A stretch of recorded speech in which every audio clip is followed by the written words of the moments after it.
Life కి స్వాగతం. మీ ఆరోగ్య నేస్తం. ఇది కేవలం సమాచారంగా మాత్రమే భావించండి. ఈ సమాచారం ఆధారంగా ఆరోగ్య సమస్యలకు సంబంధించిన నిర్ణయాలు తీసుకోవద్దు. అందుకోసం వైద్య నిపుణులను సంప్రదించండి. ఊపిరితిత్తుల సమస్యలు అనగానే ముందు అందరికీ న్యూమోనియా ఒక్కటే తెలుసు. అవును. So first of all tell us, ఈ ర్యాపిడ్ ఇంక్రీజ్ ఇది పొల్యూషన్ వల్ల అంటారా, లేక మనిషి బాడీలోనే మార్పు వచ్చేసింది అంటారా సార్? జెనెటిక్స్ పరంగా మనకి మార్పు ఏమి ఉండదండి. పొల్యూషన్ అనేది మీరు చాలా చక్కగా చెప్పారు. పొల్యూషన్ అనేది not only in terms of air pollution, తర్వాత water pollution, and then whatever the diet that we are consuming, ఇవే కాకుండా even thought pollution, lack of ఒక ఎటిక్విటీ అనమాట.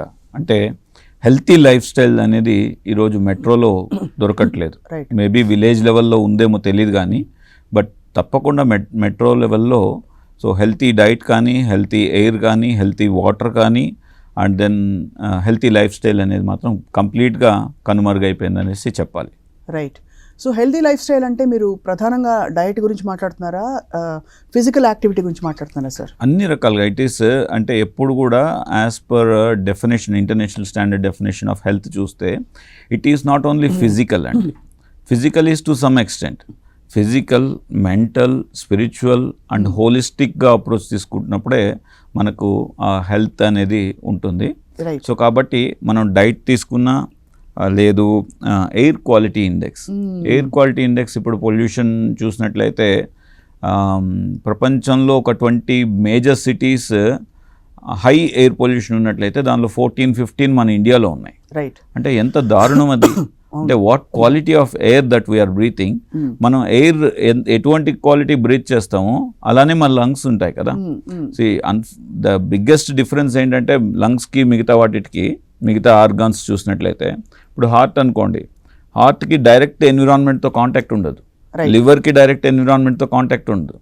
కానీ లంగ్స్ ఏమవుతున్నది, వాట్ ఎవర్ ఎన్విరాన్మెంట్లో ఉందో మనకు అది డైరెక్ట్ కాంటాక్ట్ అయిపోతుంది. అంటే whatever the poor quality of air that we are breathing in, అంటే PM 2.5 లెవెల్స్ కానీ, PM 5 లెవెల్స్ కానీ, PM 10 లెవెల్స్ కానీ, అంటే ఈ పార్టికులేట్ మెటీరియల్ అని అంటారనమాట. ఎయిర్లో ఉన్న ఈ పార్టికులేట్ మెటీరియల్ డెన్సిటీ ఎంత ఉంటుందో అంత పూర్ క్వాలిటీ ఆఫ్ మనకు ఎయిర్ మనం బ్రీత్ ఇన్ చేస్తుంటాం అంటాం. సో దీని అట్లీస్ట్ మనం ఇంటర్నేషనల్ స్టాండర్డ్స్ ప్రకారంగా 14 or 15 ఉండాల్సింది కాస్త అదేమైందంటే ఆన్ అన్ యావరేజ్ ఢిల్లీ లాంటి సిటీలో ఇట్ ఈస్ 100కి తక్కువ ఎప్పుడు ఉండట్లేదు. Right. So Hyderabad slightly better. కొన్ని ఏరియాస్లో పూర్ ఉన్నప్పటికి కూడా మెజారిటీ ఆఫ్ ఏరియాస్లో 60-70 వరకు ఉంటున్నది. సో కాబట్టి దీన్ని మనం ఈ ఎయిర్ క్వాలిటీని పెంచుకున్నట్లయితే, మంచిగా ఉన్నట్లయితే, then I think lung disorders ఏవైతే ఉన్నాయో, that maybe asthma, pneumonia and COPD, so on and so forth, all the kind of lung డిసీజ్ని మనం ఇన్సిడెన్స్, ప్రివలెన్స్ కూడా తగ్గించుకోగలం. రైట్. ఇది కేవలం సమాచారంగా మాత్రమే భావించండి. ఈ సమాచారం ఆధారంగా ఆరోగ్య సమస్యలకు సంబంధించిన నిర్ణయాలు తీసుకోవద్దు.